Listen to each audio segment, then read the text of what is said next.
Isang gabi, hinayaan siya ng kanyang asawa na gawin ang bagay na hindi dapat ginagawa ng isang may asawa. Pero nang matapos ang lahat, isang singsing na lang ang natira sa kanya, at tuluyan nang nagbago ang kanyang buhay. Paano kung ang taong pinakamamahal mo ang mismong magtulak sa iyo na gawin ang bagay na sisira sa inyong relasyon? Ito ang kwento ni Christian at Marjorie. Isang mag-asawang mukhang masaya at matatag ang pagsasama. Ngunit isang gabi, isang simpleng laro ang tuluyang magpapabago sa takbo ng kanilang buhay.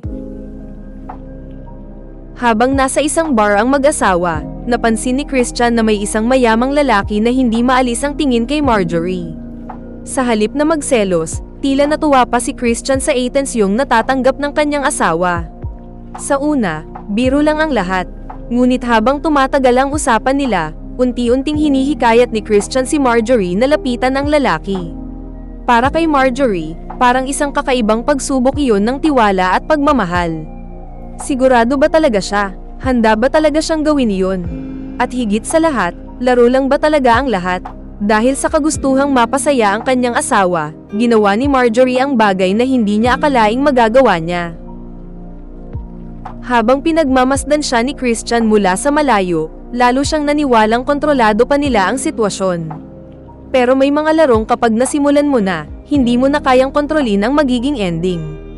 Habang lumilipas ang gabi, mas lalo pang lumalalim ang sitwasyon. Ang akala nilang simpleng katuwaan ay unti-unting nagiging isang desisyong hindi na nila mababawi. At sa bawat segundo, hindi alam ni Marjorie na may mas malaking kapalit ang lahat ng kanyang ginagawa. Hanggang sa matapos ang gabing iyon.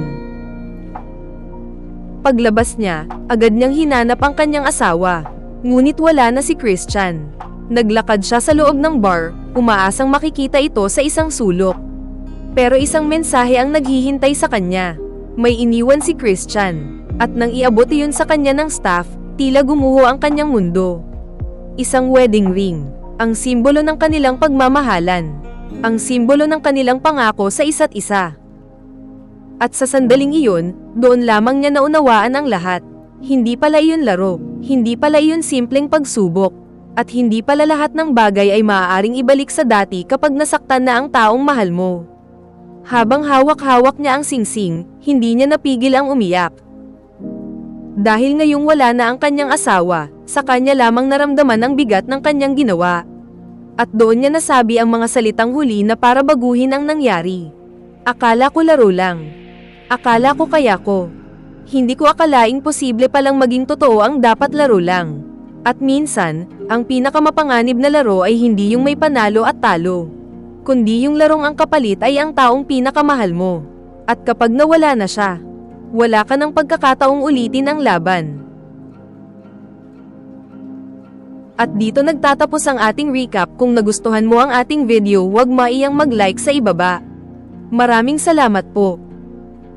Disclaimer lang po, ang video na ito ay para lamang sa recap, review at commentary, alinsunod sa fair use.